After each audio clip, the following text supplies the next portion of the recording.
I was wrong about the Christy Hemme Austin Aries situation. So Tna Impact was a tape show from Tupelo, Mississippi. And the show starts off with Hogan. Hogan comes to the ring and he says that he is shocked that Hulkamania is this crazy in Tupelo.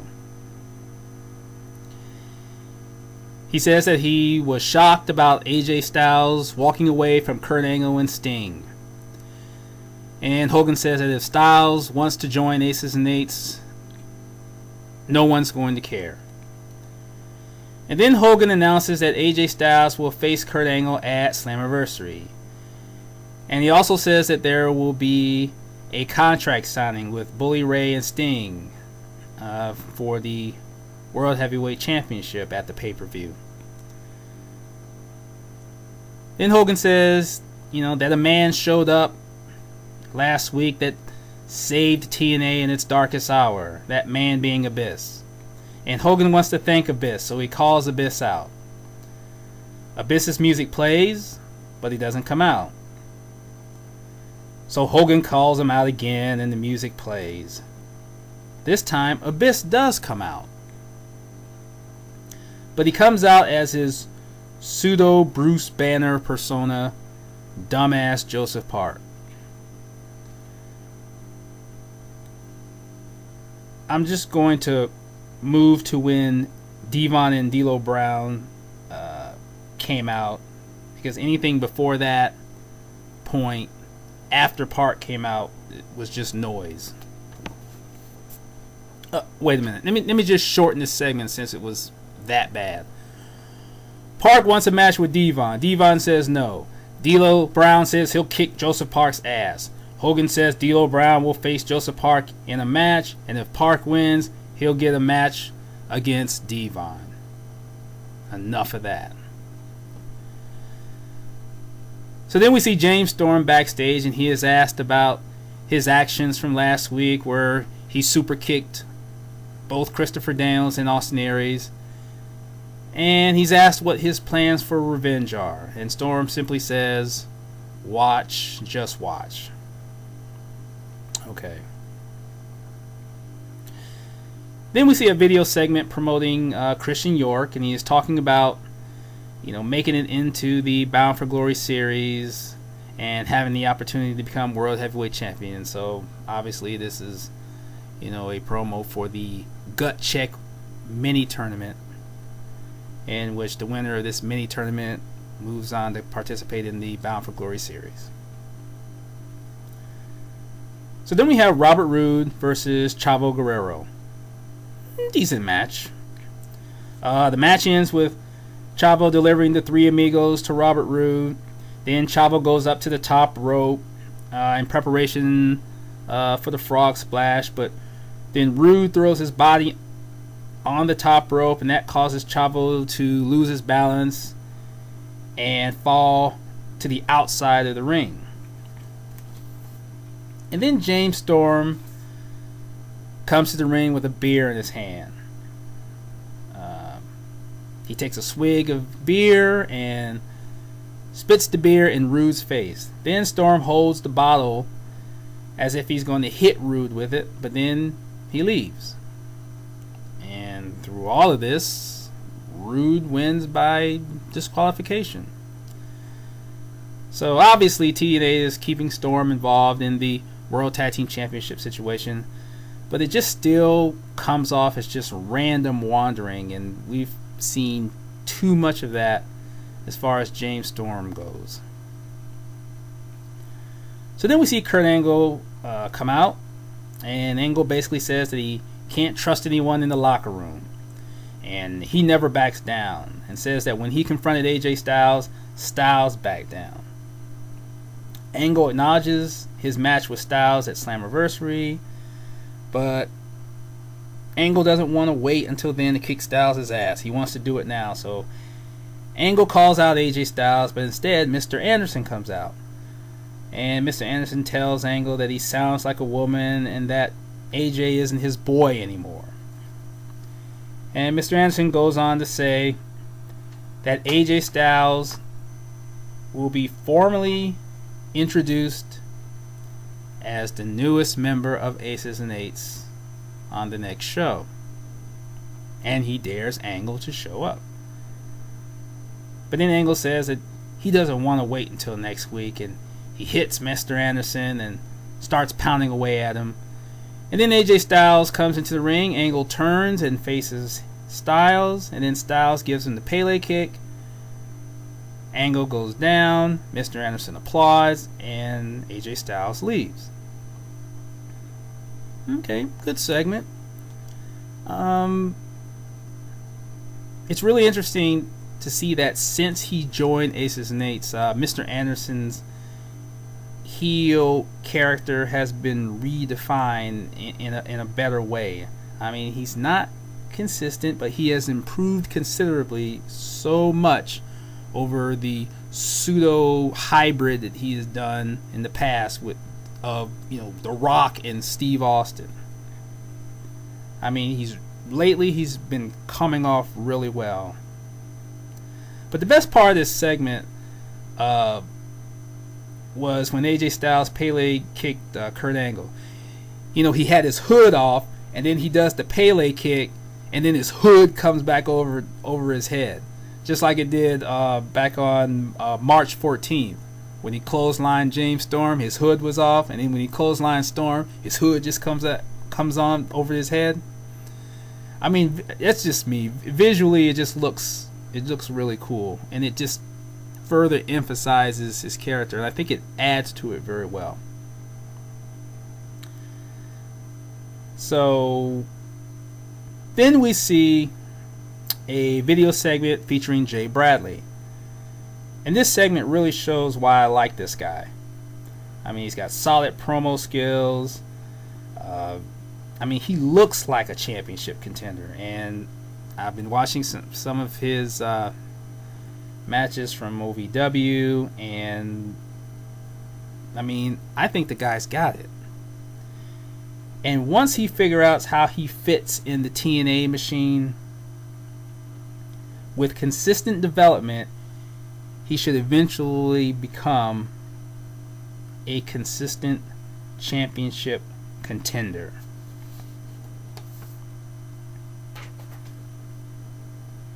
So then we have the first match of this gut check mini tournament, in which the winner will go on to compete in the Bound for Glory series. Jay Bradley versus Christian York. Now, this pairing was surprising to me. I would have thought that this would have been the final match rather than a semi-final match. And I think TNA really messed up here. I mean, TNA should have created some type of suspense, as well as initiate, debate as to which guys should go over and move on to the Bound for Glory series. And you would have had that if this had been the final match. I mean, you can't believe that the winner of this match is going to lose to either Alex Silva or Sam Shaw. But nevertheless, it was a so-so match. I mean, Bradley obviously has looked better. But he was still okay. And York was York. And basically the match ended with Bradley delivering the boomstick to Christian York. And he gets the pin, and your winner is Jay Bradley. And then after the match, Bradley gave some post-match comments saying that he's one step closer to being in the Bound for Glory series, one step closer to being world champion. And as far as I see it, it's just a matter of going through the motions right now. It's a formality. Bradley is going to be in the Bound for Glory series. I mean, unless the unthinkable happens and he loses to either Alex Silva or Sam Shaw, Bradley will be in the Bound for Glory series. So then we see Aces and Eights backstage, and Mr. Anderson says that he just can't wait to patch in AJ Styles on the next show. And he asks D'Lo Brown what he's going to do tonight, and D'Lo says he's going to kick Joseph Parks' ass. And this segment was really interesting because Mr. Anderson is starting to show a more authoritative stance in Aces and Eights. I mean, he's looking more like Bully Ray's right hand than Devon is. I mean, Devon just looked like another member just standing there. So it should be interesting to see what happens as far as that goes. And maybe there might be some internal stuff there. Not saying that for sure, but I think it would be interesting. But just the way Mr. Anderson came off in that particular segment especially, and Devon just standing there like, yeah, I'm just another member. No, that guy's in charge. So we'll see what happens with that. And then we see Mickie James and Hogan's daughter backstage. Now, for those of you listening to me for the first time, or those of you who have not heard me talk about this, see, I have this certain condition that happens to me. And it only happens when Hogan's daughter is talking on screen. See this buzzing noise, starts occurring because her voice is extremely annoying. Well, she's extremely annoying in general. And as the buzzing is going on, I try to make out what's being said, but it's really difficult because of that voice. So some of you will have to bear with me. Now, if I'm not mistaken, I did pick up, I think, Gail Kim against Taryn Terrell at Slammiversary, and I also think I picked up Mickie James getting another title shot against Velvet Sky on the next show. Okay. And then Bully Ray enters the scene as Mickie leaves, and I really don't care what happens after that.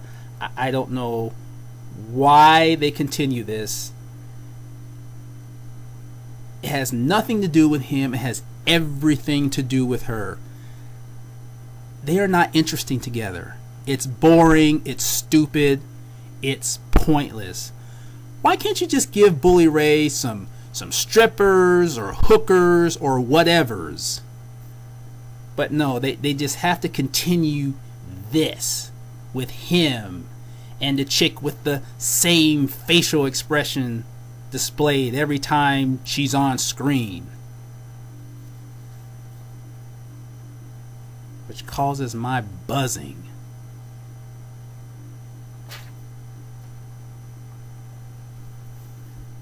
So then we have the women's match. Velvet Sky versus Gail Kim. Non-title match. Decent match. Only because Gail carries her as always. Now, during the match, Velvet injured her right knee. Basically, it happened when Gail Kim had Velvet situated in the corner. Velvet tried to do a head scissors, and she lifted her right leg up, and then Gail catches it, and then she slams it down on her shoulder, and that causes the injury, and you see Velvet, grabbing her right knee. Gail Kim takes advantage of the injury, even delivering a Texas cloverleaf. The match basically ends with Gail on the top rope, and Velvet throws her off the top rope, and then she hits Gail with two of her barely connecting arm taps. I think she kicks Gail in the midsection, then kicks her in the head and attempts to come off the ropes, but then she falls because of the injured right knee. But then Velvet recovers. She kicks Gail Kim and attempts the in your face, but then Gail knocks her leg out from under her, and then Gail tries to drag Velvet by the leg to the corner, but Velvet kicks her, and Gail's head hits the turnbuckle, and Gail staggers backwards, and Velvet rolls her up for the 3 count. And the winner of your match is Velvet Sky. And it's a meaningless win because what have I said about a champion winning a non-title match? It means nothing. But after the match, Gail attacks Velvet Sky from behind, and she drags Velvet to the ring post, and she applies the figure 4 leg lock around the ring post. And this, of course, is the 3rd time we've seen Gail do this. Now, it's interesting that during this particular sequence, Gail Kim was able to shove ODB, the quote-unquote ref, ODB being a woman twice the size of Gail Kim, but yet Gail Kim shoved her with one hand while trying to apply the figure 4 leg lock on Velvet Sky, and shoved her like, what, 6-7 feet? Damn, Gail strong. Wow. Okay, now I want to go back to Velvet's knee.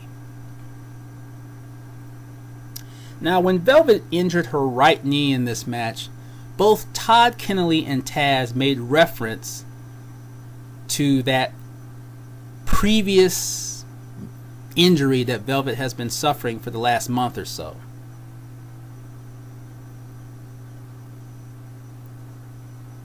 One thing though, that previous injury was her left knee. Velvet was grabbing her right knee.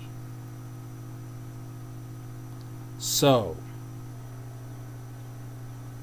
either Velvet was selling a new injury, or she forgot to sell the old one. Because the video proof is there. Let's go back to April 4th. The tag team match, Velvet Sky and Taryn Terrell against Gail Kim and Tara. This is where Velvet initially injured her knee. Left knee. Now let's go 2 weeks to April 18th. The video segment where Velvet is talking with the medical personnel, and you see that she clearly indicates that her left knee is injured. Now let's go a week later to the April 25th episode. Velvet Sky defending her title against Mickie James. And during the match, Velvet Sky favors the left knee. Now let's go to May 9th.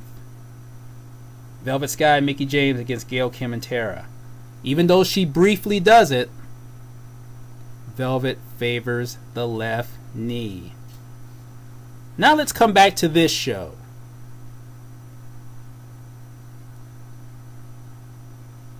Velvet favors the right knee.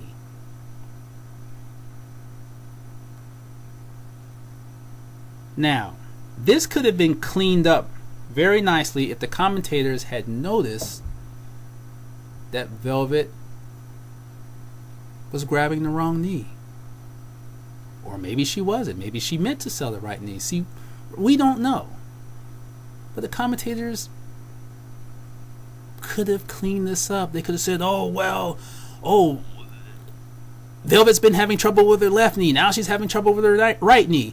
And then after the match, everybody could have gotten together and said, okay, Velvet, I don't know if you were aware, but you were selling the wrong knee, and we covered it for you. And then from that point, they could have done whatever they wanted. They could go on to say, well, Velvet's having a problem with both knees now. Something like that. But it will be interesting when this match happens with Mickie James. Which knee does she sell?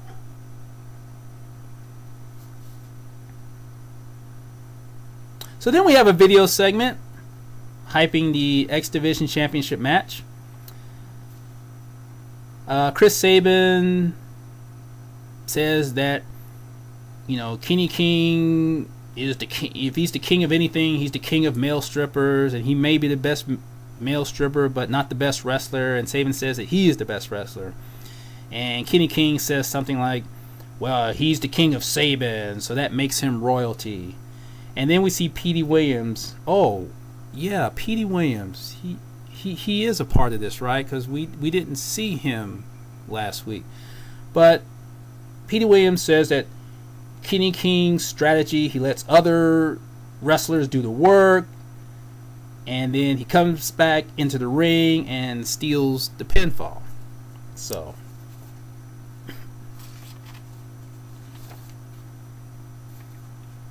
then we see another promo for Suicide, who returns next week on the next show. Okay. So then we have the X Division Championship match.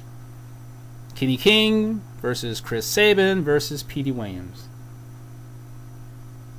Now some people have pointed out that they didn't get their ring introductions, and that, you know, as they're coming to the ring, but rather they got the introductions, you know, as they were all in the ring together.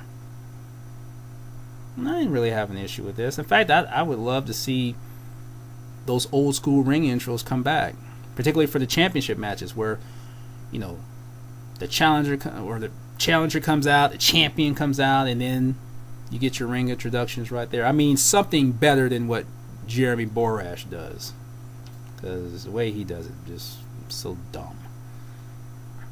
Good match. Kenny King wins with the Royal Flush on Petey Williams.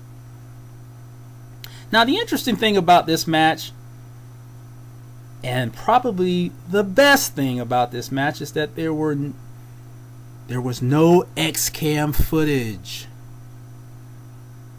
So I thought, okay, good. So maybe they'll do what I've been saying. Use it for replay footage after the match. But they didn't do that either. So hopefully we have seen the end of the X-Cam. And if they weren't even going to show any footage, why is the referee still wearing it?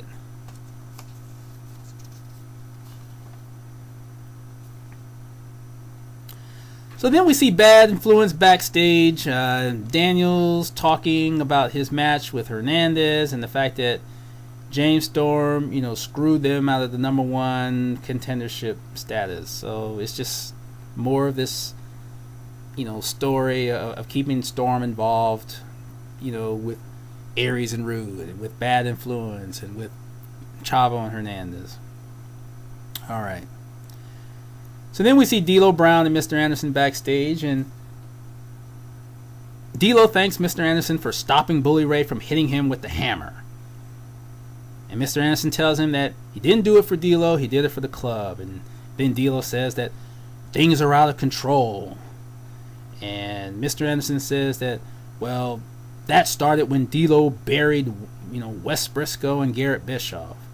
And D'Lo says he's going to make up for what he did. So then we had Christopher Daniels versus Hernandez. Decent match. The match ends when Daniels goes for the Angels wings on Hernandez, and Hernandez rolls away, and James Storm comes out, of course. And then Kaz, who's on the ramp like he's going to block Storm from, you know, getting involved in the match, he suddenly jumps off the ramp, moves out of the way, and then while Daniels is distracted, Hernandez catches him with a shoulder block and gets the pin. No, not a flying shoulder block, just a foot on mat shoulder block. And the winner of your match is Hernandez.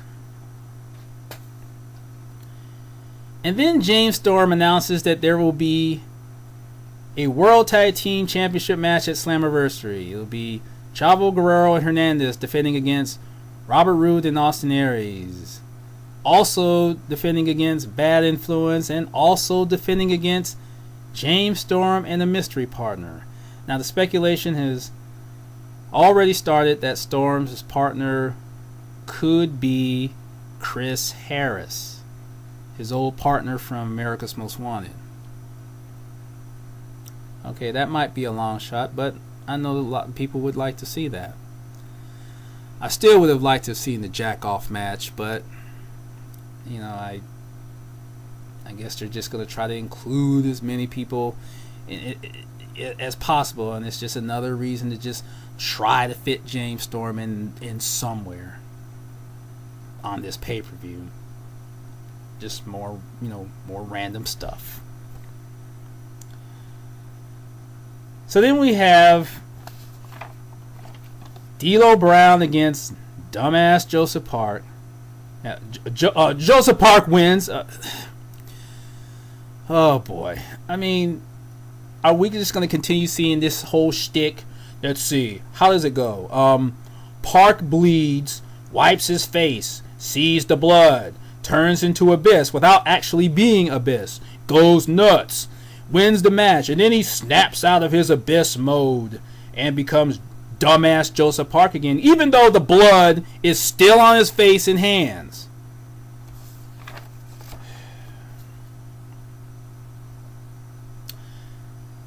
So then we see a rundown of the matches signed so far for Slammiversary. And the one match that jumped out at me was the X Division Championship match. Kenny King defending against Chris Sabin and Suicide. Okay, so Suicide doesn't even have to qualify for the X Division Championship match. He's already in it. Okay. Gonna say this one more time. I'll probably say it several more times until they actually do it. Get rid of these rules, because I think that TNA is even seeing that these rules suck. Let's see. X Division Cam, but you didn't use it for this championship match that you had.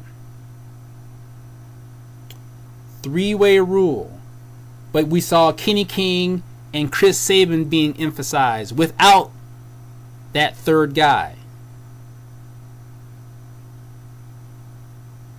And now you've made the X Division qualifying match meaningless because Suicide is already in the championship match and he didn't even have to qualify for it. So subconsciously TNA is making it obvious, and I think they're going to get rid of these rules, and they need to do it because it is really hindering the division. And if you're going to make a big deal about the X Division, I see the X Division slowly coming back to the prominence it's once had. They're getting the right personnel together to do that. But in order to really accomplish what they need to do with this division, get rid of those rules.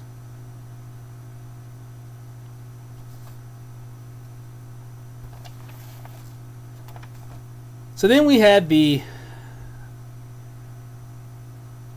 because let me make one more point. One can be innovative, but you have to be logical as well.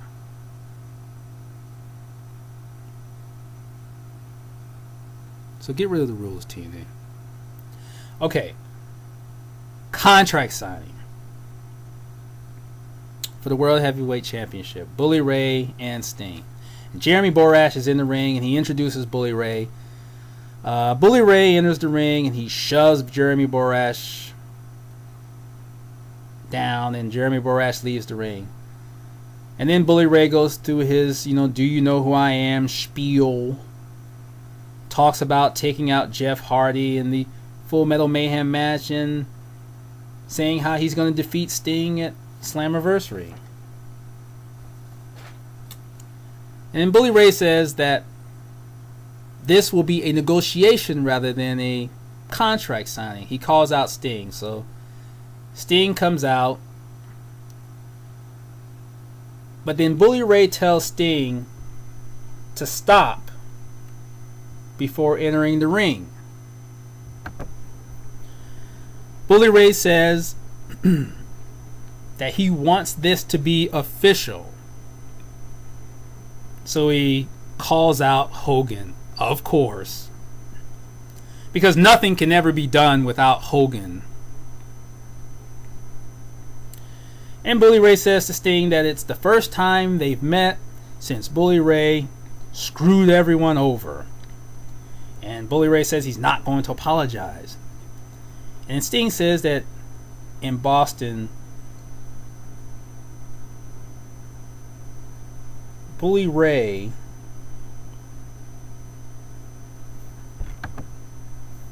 should do incredible bodily harm on him and make him bleed. And Bully Ray, for some strange reason, asks Sting why he would want him to do this. Sting says that if Bully Ray doesn't do it to him, he's going to do it to Bully Ray. And Sting says that he will make Bully Ray bleed in Boston. So Sting wants a no-holds-barred match for Slammiversary. Oh, so the challenger is making the stipulations again. Okay. Bully Ray tells Sting that he's going to get the no-holds-barred stipulation, but Sting has to agree that if he loses, he will never wrestle for the World Heavyweight Championship ever again. And then Hogan finally interjects, and I'm surprised that he was quiet for this long. He tells Sting he doesn't have to agree to that demand. And then Bully Ray wants Sting to continue wrestling until his career ends, knowing that he can never get another title shot. Hogan tells Sting that, he's in charge. Well, we already know that. He's in charge and that Sting doesn't need to do it. And Bully Ray basically tells Sting that Hogan has basically run his ass for most of his career and practically controls him. And Bully Ray wants an answer, and Sting agrees. And then Bully Ray shoves him, and then they start brawling, and the show ends.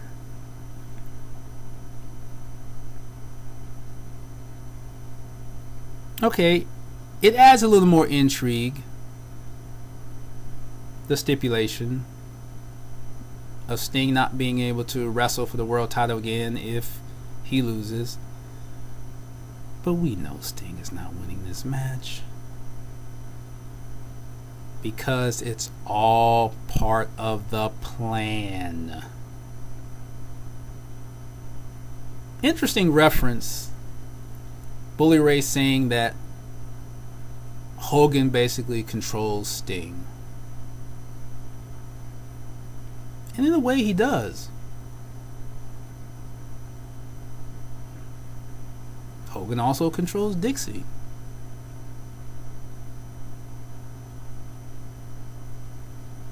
But there's one person that Hogan can't control.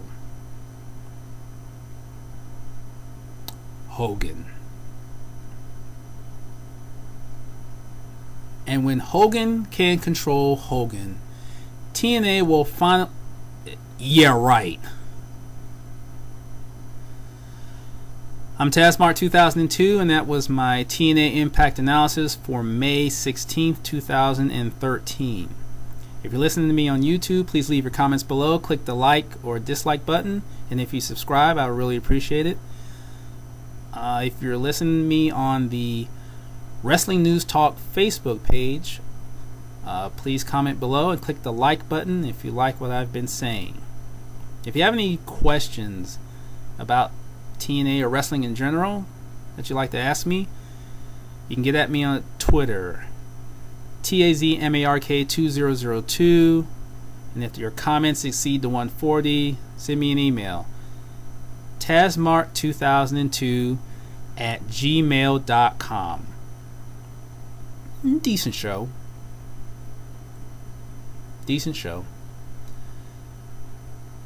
Mickie James, Velvet Sky, Women's Championship match. Which knee is Velvet going to sell? Is she going to remember, oh, it's my left knee, I forgot? Or is she going to continue to sell the right one? And everybody says, oh yeah, that's the previous injury. So I'm going to specifically pay close attention to that.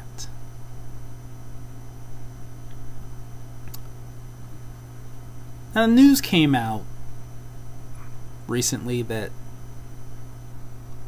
Dixie Carter would be open to a TNA WWE inter-promotional event.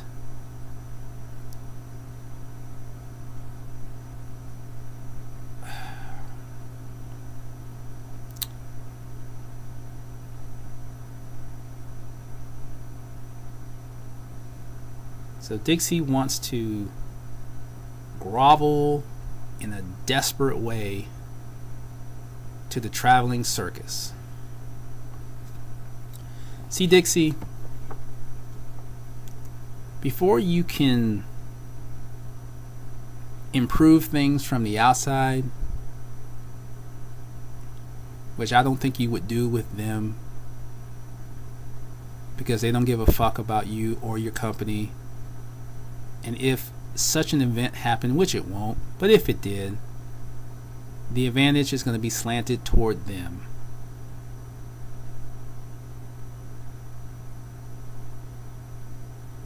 But see, in order to fix things from the outside, you have to fix things from the inside first.